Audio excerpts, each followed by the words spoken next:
revise these 3 points: histogram equalization technique, then next histogram matching or histogram specification, and third one is histogram stretching. The example on this we have to revise this. आपण हे याच्यावर example वर revise करूया. So first histogram इक्विलायझेशन, त्याचं example कशा येतं आणि कशा पद्धतीने आपल्याला सॉल्व्ह करायचंय हे बघूया. You have to given image type, so that is it may be 3-bit image, 8-bit image, 7-bit image, 6-bit image, whatever may be. काही दिलं असेल, 6-bit image असेल, 5-bit image असेल किंवा 8-bit image असेल, जे काय असेल ते दिलेलं असेल. So that will be given. So suppose that 3-bit image L is equal to 8. So 3-bit image म्हणले की ऑब्वियस किती असणार आहे, L is equal to 8 असणार आहे. म्हणजे 3-bit म्हणले की 2⁻3. समजा 5-bit image असेल तर 2⁵. Okay, so whatever may be. So this is L is equal to 8 and size is given. So 64/64. In some examples this size will be given. In some example the size of this is given. काही example मध्ये ही size आपल्याला दिलेली असेल, काही example मध्ये दिलेली नसेल. From that point, from this 64/64 we have to calculate m into n. So m into n is nothing but this is m value and this will be n value. So row into column, for example. So that will be 64 into 64, that will be 4096. So total pixels are available in this image is this number of pixels. म्हणजे हे m into n काय दाखवतोय की total number of pixels, किती pixels च्या value होती. म्हणजे जसं आपण 3x3 मॅट्रिक्स घेतले तर किती एलिमेंट असतात, 3 into 3 that is 9 एलिमेंट. तसं 64/64 मॅट्रिक्स असेल तर त्याचे एलिमेंट किती असणार आहे, this is number of elements. So here we have to given that suppose that 3-bit image where L is equal to 8. 3-bit म्हणले की by default L is equal to किती असणार आहे, 8 असणार आहे. and m into n is equal to this value. m into n म्हणजे जे काय साईज दिली असेल ती, किंवा हे जर नसेल दिलं तर कसं फाइंड करायचं. So sum of all this, so summation of nk, summation of nk, so that is nothing but m into n. ह्या सगळ्याची सम केली की ही व्हॅल्यू येणार आहे. So this is another way. म्हणजे हे जर व्हॅल्यू दिली असेल तर नो प्रॉब्लेम, पण दिली नसेल तर काय करायचं, तर सम करायचं. So this is given. Then here we have to given this two values. ह्या दोन व्हॅल्यू आपल्याला दिलेल्या असतील. So rk and nk, these values are given. ह्या व्हॅल्यू आपल्याला दिलेल्या असतील. ओके, म्हणजे आपल्याला काय दिलं असेल, either this 3-bit image and m into n हे दिलं असेल, किंवा हे नसेल, 3-bit नसेल दिलं तर इथून तुम्ही फाइंड करू शकता किती बीट आहे तिचं. 0 1 2 3 4 5 6 7, टोटल 7 बीट आहे ती. 7 टोटल 7 व्हॅल्यू, लास्ट व्हॅल्यू किती आहे, 7 आहे. 7 व्हॅल्यू आहे म्हणजे टोटल बीट किती झाले. So it has 8 bit. Total हे काउंट करा किती आहे ती, 1 2 3 4 5 6 7 8, म्हणजेच L इज इक्वल टू 8 झालं. L इज इक्वल टू 8 म्हणजेच किती बीट झाली, इट इज 3-bit इमेज. हे दिलं असेल, म्हणजे तुम्हाला हे जर दिलं नसेल 3-bit इमेज आणि 64/64 तरी सुद्धा काही फरक पडत नाही, तुम्हाला फाइंड करता येतं. तर ते कसं फाइंड करायचं हे बघा. 3-bit म्हणलं की L ची व्हॅल्यू किती असणार आहे, it will B L count this number of pixels. किती काउंट हे करा, हे जे पिक्सेलची इंटेन्सिटी जी व्हॅल्यू आहेत 0 1 2 3 4 5 6 7, हे म्हणजे थोडक्यात L. हे काउंट केलं तर किती येतंय, so L is equal to 8 येणार. Then size m into n कशी फाइंड करायची, तर तुम्हाला nk दिलेलं असतं. म्हणजे प्रत्येक पिक्सेल, थोडक्यात हा 0 पिक्सेल, 0 पिक्सेल इमेज मध्ये किती वेळा आलाय, 790 वेळा आहे. So 1 pixel it will B appear into 1023 times. 2 pixel it will be appear into 850. 3 pixel that will be appear 656. म्हणजे हे असं दिलेलं आहे. So sum of all these elements, sum of all these elements, so you can sum this all this pixel value, it is nothing but 4096. Total याची एवढीच येणार आहे. Okay, then आता पुढे बघा, हे दिलेलं असेल. Now how we can find this, how we can find the transformation function. So there are some value. So here आता टेक्निक बघा, ट्रान्सफॉर्मेशन फंक्शन कसं फाइंड करायचं तर त्याची बघा. पहिली गोष्ट, see this is a formula. PR is equal to NK divided by MM. Okay, that is PR is nothing but probability density function. Okay, so this is PR is nothing but probability density function. लक्षात घ्या, ह्याला काय म्हणलं जातं, probability density function. कसं find करायचं, तर this value divided by m into n. म्हणजे थोडक्यात पहिली व्हॅल्यू काय असते, 790 डिवायडेड बाय 4096. ओके, अशा पद्धतीने ही कॅल्क्युलेशन केलं, so it will B appear 0.90. Okay, so next value 1023 divided by m into n, that is divided by 4096, that will be appear 25. So 850 divided by 4096, answer is 0.21. 656 divided by 40, so divided by 4096, हे जर केलं तर जे उत्तर येईल ते हे, म्हणजे प्रोबॅबिलिटी डेन्सिटी फंक्शन ह्या पद्धतीने फाइंड केलं. So nk divided by mn, mn is nothing but 406. okay, 4096. so in this way we have to find. Next one, we have to find 7 into pr. so 7, what is the 7? 7 is nothing but l minus 1. 7 is nothing. आता इथं 7 का direct लिहिलं, कारण आपली image 8 bit image आहे, त्यामुळे इथं 7 आहे. पण ऍक्च्युअली फॉर्म्युला काय, l minus 1 into pr, l minus 1 into pr. So l minus 1 काय, l is equal to 8 आहे, so 8 minus 1 is equal to pr. जस इथं तुम्हाला 6 बीट असतील, इथं 0 1 2 3 4 5 असेल, तर l ची व्हॅल्यू काय असणार आहे, 5 असणार आहे. So here what ever this, so 7 into pr, म्हणजे pr ची व्हॅल्यू आपण फाइंड केली आहे, so multiply by l minus 1, so l minus 1 is 7, so this will be calculated as 1.33. so this is our next value. Then 0.25 into 7, so it will be 2.25. so 21 into 7, 7 का लक्षात घ्या, 7 का, because l minus 1, l minus 1 आहे. प्रत्येक ठिकाणी तुम्ही प्रत्येक एक्झाम्पलला 7च घ्याल असं नाहीये, it's depends upon type of image, it depends upon bit of the image. इमेजच्या बीट वर डिपेंडंट आहे. आपली इमेज किती आहे, 3 बीट इमेज आहे, so 3 for 3 bit image l is equal to l is equal to 8, so that's why we can take here 7, so l minus 1 is equal to. समजा तुमची image 2 bit image असती, सो 2 bit image l is equal to किती येणार आहे, 4 येणार आहे, so l is equal to 4 म्हटले की 3 येणार आहे. समजा 4 बीट इमेज असेल तर 2 raised to 4 येणार आहे, 2 raised to 4 म्हणजे थोडक्यात काय असतं, 16, म्हणजेच l minus 1 किती असणार आहे, तर 15 असणार आहे. So this will be depends upon what is the bit of the image, किती बीटची इमेज आहे त्याच्यावर डिपेंडंट ते व्हॅल्यू आहे. So this will be our 3 bit image. In this way we have to calculate 7 into pr. अशा पद्धतीने 7 न गुणून ही सगळे व्हॅल्यू फाइंड केल्या. Next, what is the transformation function? So this transformation function is nothing but we can call it as a cumulative density function. This is known as a cumulative density function, CDF, cumulative density function. What is CDF? So we can add this value and its previous value, current value and its previous value. So what is the current value? 1.33. And what is the previous value? So for the first, previous value is 0.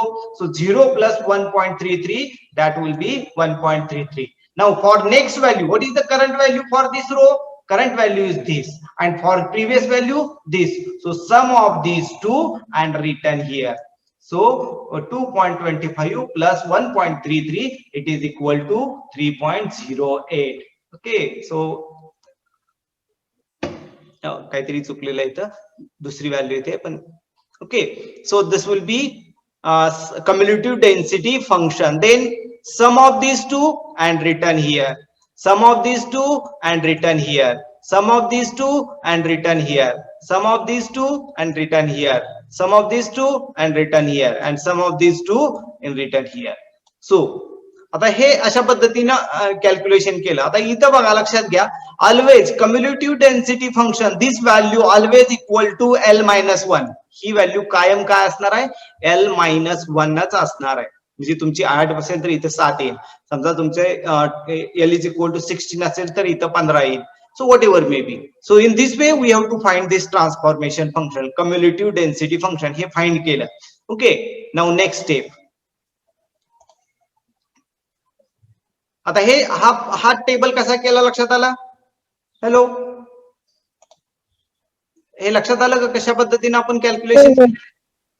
हो हो sir. हा ठीक आहे. आता याच्या पुढची step काय की next step we have to round this value. Okay, आता इथं बघा नेक्स्ट स्टेपला काय केलं, राउंड केल्या. So 1.33 becomes 1. 1.33 बिकम्स किती झाले, 1 झाला.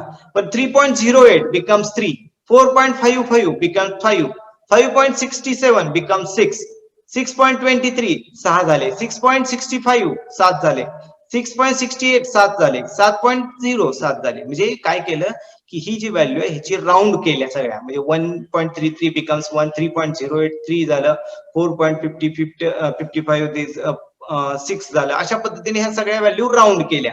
So this is next step, round केल्या ना. राउंड केल्यानंतर आता आपल्याला काय करायचंय, we have to assign the pixel. आता हे जे नवीन इंटेन्सिटी तयार झाले ना, आपल्या पहिल्या ह्याच्यात इंटेन्सिटी काय होत्या, 0 1 2 3 4 5 6 7 होत्या. आताच्या नवीन मध्ये किती झाल्या, 1 3 5 6 आणि 7 एवढ्याच इंटेन्सिटी आपल्याला आल्या. म्हणजे 0 इंटेन्सिटी रिमूव्ह झाली, त्यानंतर 2 इंटेन्सिटी रिमूव्ह झाली आणि 4 इंटेन्सिटी रिमूव्ह झाली. ओके, मग आता ह्याला पिक्सेल कशी असाइन करायचे.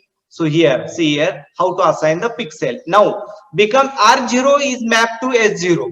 R0 ची व्हॅल्यू ही S0 ला मॅप झाली आहे. बघा S0 काय 1 आहे. 1 कधी आलं, म्हणजे हे 1.33 ते 1 आलं, हे कुठल्या ह्याला आलं, R0 ला आलंय. त्यामुळे R0 ची जी पिक्सेल आहेत ते कुठल्याला गेले, S0 च्या 1 ला गेले. सेम थिंग आता इथं 3 पिक्सेल आहे, म्हणजे हे 3 कुठला आहे, S0 S3 झालं, तर ते R1 ची व्हॅल्यू म्हणजे 1023 कुठल्या तिसऱ्या पिक्सेलला येणार आहे. ओके, सो इन दिस वे 790. परत 5व्या पिक्सेलला कुठली व्हॅल्यू येणार आहे, बघा इथं 5 आलं, 5 पिक्सेलला कुठले 850 आहे. आता ही व्हॅल्यू 6 आहे, ही व्हॅल्यू 6 आहे, म्हणजे हे 2 6 आले त्या, ह्या 2 6 आले त्या, म्हणजे ह्या दोन्हीला काय 3 आणि 4 ची जी पिक्सेल आहे, we can sum that value and ह्या दोन्हीची सम करायची आणि मग जी व्हॅल्यू येईल ती. सो हे बघा 656 अधिक 329 ह्या दोन्हीची सम केली की 945 आली. सो इन दिस वे 6 साठी. आणि तसंच 7 साठी पण, 7 साठी 3 ठिकाणी 7 आले, दिस वन अँड दिस वन. तर ह्या तिन्हीचे म्हणजे थोडक्यात ह्या 3 व्हॅल्यूची सम करायची आणि 7 ला असाइन करायची. म्हणजेच फायनली जे पिक्सेल येणार आहे ते कसं असणार, 1 साठी 790, 3 साठी 1023, 5 साठी 850, 6 साठी 945 आणि 7 साठी 448. मग ह्याच्यात राहिले कुठले, 0 पिक्सेल राहिला, 0 इंटेन्सिटी राहिली, 0 इंटेन्सिटीला फ्रिक्वेन्सी काय राहणार 0. 2 इंटेन्सिटी नाहीये, 2 साठी 0 आली, 4 नाहीये, 4 साठी 0 आली. So in this way this is our example. म्हणजे हे फायनली आपल्याला इंटेन्सिटीची अशा पद्धतीने हे व्हॅल्यू येणार. So this is one of the example. Okay, किंवा हेच एक्झाम्पल आपण दुसऱ्या पद्धतीनं पण आपण सोडवू शकतो. ओके, हेच आता हे दुसरं एक एक्झाम्पल घेतलेलं आहे त्या पद्धतीनं, जे मागचे आपण घेतले त्याच पद्धतीनं, तरी पण हे एक्झाम्पल आपण एक्सप्लेन करूया. आता बघा आपल्याला इथं काय दिले, डायरेक्ट हे 2च व्हॅल्यू दिलेले आहेत असं कन्सिडर करा. कुठले दिलेत, हे दिस व्हॅल्यू RK अँड NK ह्या 2च दिलेत, बाकी काही दिलेलं नाही. तुमची किती बीट इमेज आहे, टोटल M×N काय आहे हे काही दिलेलं नाही. तर आता हे कसं फाइंड करणार. So what is the bit, किती बीट झाले, टोटल बीट किती आहेत काउंट करा, 1 2 3 4 5 6 7 8. So L is equal to किती झालं, L is equal to 8. L is equal to 8 म्हणजे ही इमेज किती बीट झाली, 3 बीट इमेज झाली. त्यानंतर M×N काय असणार आहे, समेशन ऑफ NK, ह्या सगळ्याची समेशन किती येते 400. सो M×N किती झालं 400 झालं. So this are the 2 value we have to find. So summation of NK find आणि 3 बीट इमेज आहे. नाउ नेक्स्ट आता काय केलंय बघा, सी आपण काय केलंय, NK PR फाइंड केला. So NK divided by M/N, M×N केला. So M divided by NK divided by MN केलं. So 0 divided by 400 it will B 0, 200 divided by 400 it will B 5, 120 divided by 400 0.3, 80 divided by 400 it will be 0.2 आणि बाकी सगळे 0 आहे त्यामुळे 0 आलं. तर ह्या पद्धतीने PR फाइंड केला. नंतर 7 into PR, 7च काय घेतलं तर because L is equal to 8 आहे. सो 7 into PR केलं. 7 into PR म्हणजे थोडक्यात PR ची व्हॅल्यू 0 आली. 0 into 7 0, 0.5 into 7 3.5, 0.3 into 7 2.1, 0.2 into 7 1.4 आणि बाकी सगळे 0 आहेत म्हणून 7 into 0 0 येणार, त्यामुळे हे 0 घेतलं. नेक्स्ट आता सम करायची, कम्युलेटिव्ह सम. आता इथं बघा कम्युनिटिव्ह सम कसे, हे आणि ह्याच्या प्रिव्हियस, आता हे 0, करंट व्हॅल्यू 0 आहे आणि प्रिव्हियस व्हॅल्यू काय आहे, 0च असणार आहे. पहिल्या ह्याला पहिली 0 असणार आहे. सो 0 + 0 0. पुढच्या व्हॅल्यू ह्या दोन्हीची सम येणार, म्हणजे ही व्हॅल्यू प्लस करंट व्हॅल्यू किती येणार आहे, 3.5. त्यानंतर 3.5 + 2.1 5.6 झाले. 5.6 + 1 इट विल बी 7. ओके, आणि 7 + 0 7 आली. हे सगळं बघा, शेवट व्हॅल्यू काय आली, लास्ट व्हॅल्यू काय असते always, it is equal to L-1. बरोबर आहे की नाही, 7 आली. तर ह्या पद्धतीने आपण हे केलं. नंतर पुढच्या स्टेपला काय, we have to round this. Round केलं, राऊंड केल्यानंतर काय व्हॅल्यू येतात बघा, पहिली 0 येणार आहे, दुसरी 3.45 ची 4 येणार आहे, 5.6 ची 6 येणार आहे आणि ह्या सगळ्या 7 येणार आहे. ओके, म्हणजे आपल्याला इंटेन्सिटी किती मिळाल्या, 0, 4, 6 आणि 7 एवढ्याच इंटेन्सिटी मिळाल्या. म्हणजे आपल्याला इंटेन्सिटी व्हॅल्यू 0, 1, 2, 3, 4, 5, 6, 7 च्या ऐवजी आता काय मिळाल्या, वी हॅव टू गेट 0, 4, 6 आणि 7 इंटेन्सिटी. आता 0 इंटेन्सिटी कुठल्याला मिळाल्या, 0 ला, त्यामुळे काय प्रश्न आहे का, व्हॅल्यू 0च असणार आहे. आता 4 इंटेन्सिटीची व्हॅल्यू कुठली आली आहे, R1 ची आहे, म्हणजे 4 ला कुठली आली, 200 व्हॅल्यू आली. नंतर 6 साठी कुठली आली, 120 आली. 7 साठी कुठली आहेत, तर ह्या सगळ्यांची बेरीज, म्हणजे इथून पुढचे सगळे जे इंटेन्सिटी त्यांची बेरीज. आता पहिले काय 80, बाकी सगळे 0 आहे, त्यामुळे बाय डिफॉल्ट 80 आले. म्हणजे नवीन इंटेन्सिटी काय झाल्या, 0 ला 0, 4 ला 200, 6 ला 120, 7 ला 80. आता कारण काय 80 का, बाकी सगळ्या 0 आहे, बाकीच्या इथे काही व्हॅल्यू असते तर त्या सगळ्याची सम आली असती. त्यामुळं नवीन हिस्टोग्राम म्हणजे इक्विलाइज केल्यानंतर हिस्टोग्राम मध्ये ह्या पद्धतीने इंटेन्सिटी येणार. So this is one of the another example. हे एक अनदर एक्झाम्पल आपण बघितलं. ओके, आता हेच एक्झाम्पल दुसऱ्या पद्धतीने आपल्याला सोडवता येतं. आता दुसरी पद्धत काय ते पण आपण इथं बघूया. ओके, सी हे दोन व्हॅल्यू दिलेले आहेत. आता इथं काय केलंय बघा, की कम्युलेटिव्ह सम केले. कम्युलेटिव्ह पहिल्यांदाच सम केले, म्हणजे इथं आपण बाकीच्या व्हॅल्यूज मल्टिप्लाय हे करून करण्याच्या ऐवजी कम्युलेटिव्ह सम केली. म्हणजे कम्युलेटिव्ह डेन्सिटी फंक्शन काढण्यासाठी आपण डायरेक्ट कम्युलेटिव्ह सम केली. सो हिअर 0 आहे तसं 200 अधिक 0 म्हणजे कम्युलेटिव्ह सम म्हणजे current value and it's previous value. तर ह्या दोन्हीची बेरीज. ओके, म्हणजे ह्या दोन्हीची बेरीज इथं लिहिली, ह्या दोन्हीची बेरीज इथं लिहिली, ह्या दोन्हीची बेरीज इथं लिहिली, ह्या दोन्हीची बेरीज इथं लिहिली. तर ह्या पद्धतीने काढलं. नंतर C/T, T means nothing but NK किंवा C/M into N असं म्हणू, C/M into N.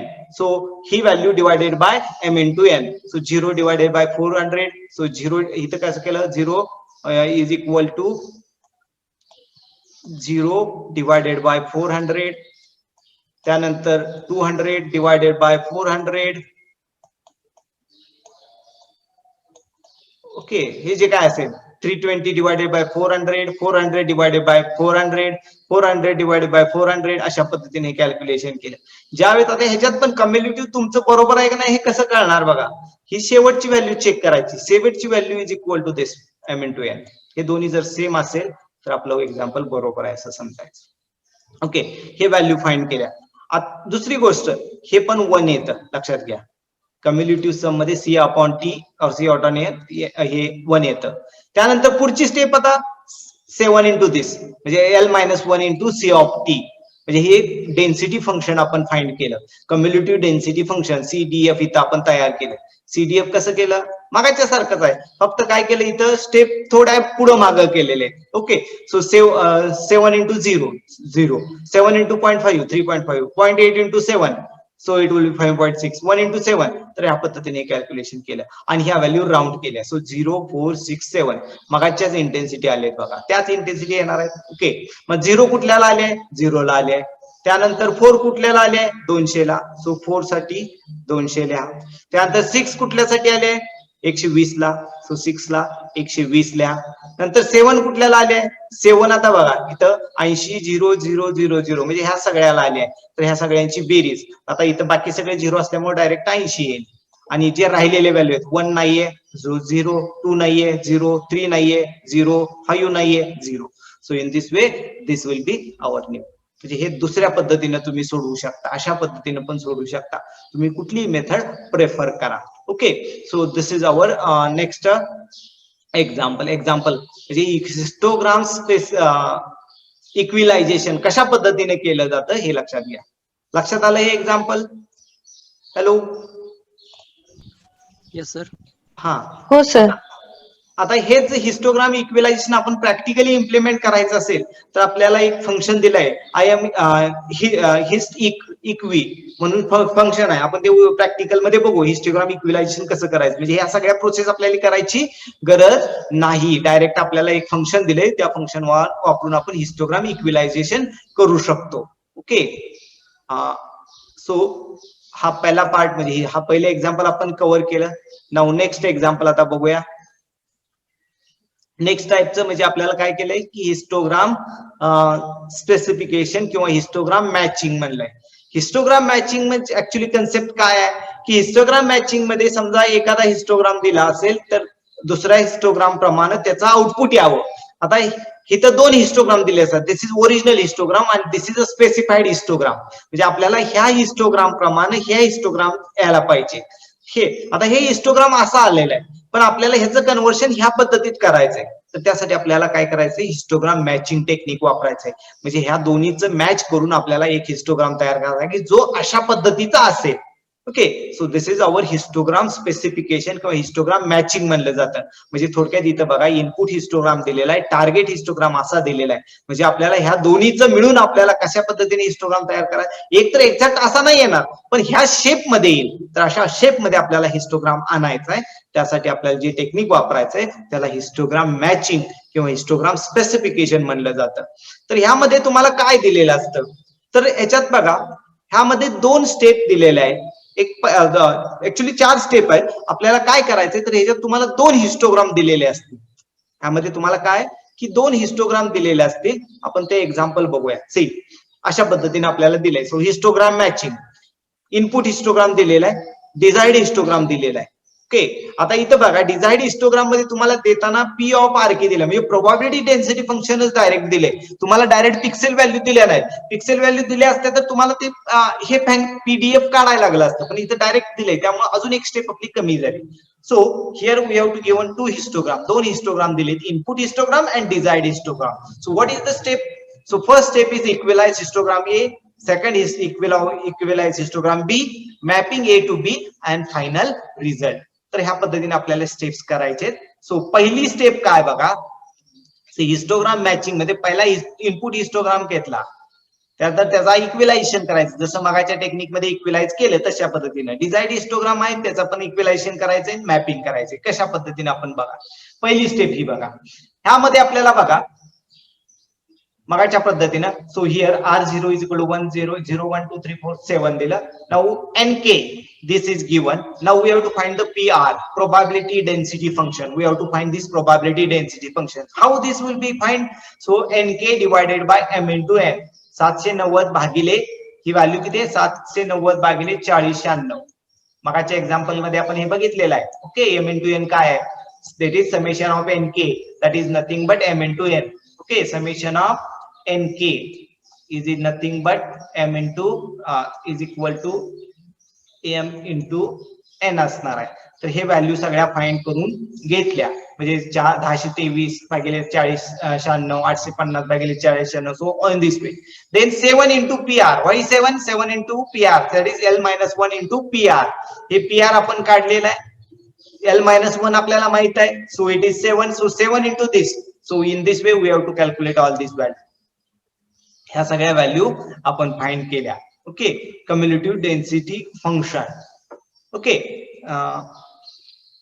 हे आपल्याला मला वाटतं हे चुकलेलं आहे आपली व्हॅल्यू 225 नाही 25 7 पावणे 200. सो 1.75 यायला पाहिजे ऍक्च्युली आणि 1.75 ही व्हॅल्यू असणार आहे. सो ह्या सगळ्यांची सम केली 7 into PR हे केलं. नंतर कम्युलेटिव्ह डेन्सिटी फंक्शन कसं फाइंड केलं.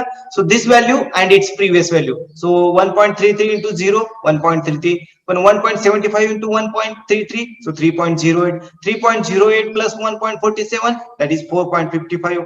4.55 plus 1.12 so it will be 5.67. 5.67 plus 56 it will be 60. So in this way all this cumulative density function we have to find. आता करेक्शन चेक करायचं कसं. So last value will equal to L-1. This must be L-1.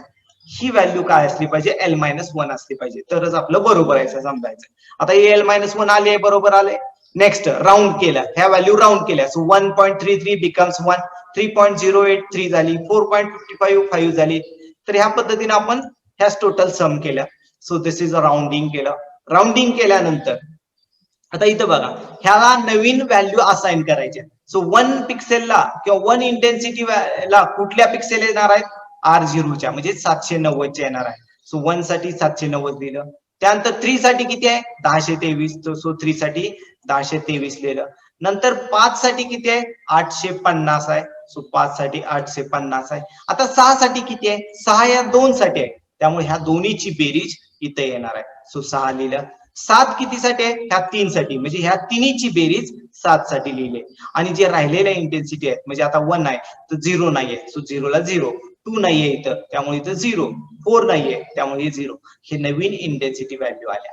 So this is our first step. म्हणजे आपण histogram equalization केलेली ती step इथं आली. Okay, now this is the first step. आता नेक्स्ट स्टेप काय केलंय बघा, डिझाईड हिस्टोग्राम साठी काय केलंय. So we have to give one, हे एसके दिलेलं आहे आणि हे पी आर. आता पी आर तिथे दिलंय, आपण इथं एस आर त्याला नोंद केलंय, कारण एस मीन्स आपण आउटपुट इमेज साठी S notation वापरलंय.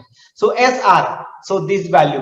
Then we have to find the cumulative density function of this. आपण ह्याचा कम्युलेटिव्ह डेन्सिटी फंक्शन काढलं, म्हणजे डायरेक्ट सम केलं, कारण आपल्याला ह्याची कॅल्क्युलेशन करायची गरज नाही, आता ऑलरेडी कॅल्क्युलेशन केलेलं आहे. So 0 into previous value 0, so 0, 0 into 0, 0, 0 into 0, 0, 0 into 0.5, 0.15, so 0.15, 0.15 plus 2, that is equal to 0.35, 0.35 plus 3, 0.65, 0.65 plus 2, 0.85, 0.85 plus 15, that is equal to 1. He 1 value आली. तर ही व्हॅल्यू, आता ह्यालाच आपण नोटेशन काय केलं, Z0, Z1, Z2 असं आपण एक सॅम्पल आपल्या सिम्प्लिसिटीसाठी आपण नोटेशन दिलंय. So this is our second step, म्हणजे डिझाईड हिस्टोग्रामचं आपण इक्विलायझेशन केलं. Okay, so this is our second step. जर हे नसतं, तुम्हाला डायरेक्ट दिलं नसतं, तर तुम्हाला हे फाइंड करावं लागलं असतं, आणि फाइंड करून मग हे कम्युलेटिव्ह डेन्सिटी फंक्शन फाइंड करायचंय. तर हे कम्युलेटिव्ह डेन्सिटी फंक्शन फाइंड केलं. दिस इज आवर सेकंड स्टेप. आता ह्या 2 स्टेप मध्ये सगळ्यात महत्वाची स्टेप काय, तर mapping step. This is very important and complicated step. ही सगळ्यात महत्वाची आणि कॉम्प्लिकेटेड स्टेप आहे. ही फक्त अंडरस्टँड करून घ्या कशा पद्धतीने करायचंय. आता याच्यात बघा, पहिले दोन कॉलम घेतले, म्हणजे पहिल्या ह्याच्यातले हे 2 आणि हा शेवटचा कॉलम, हे 3 कॉलम मी इथं ह्या एक्झाम्पल मध्ये घेतलेले आहेत. हे 3 कॉलम घेतले. ओके, हे 3 कॉलम घेतल्यानंतर हे 3 कॉलम कुठून घेतले लक्षात घ्या. 3 कॉलम पहिल्या ह्याच्यातले आर के,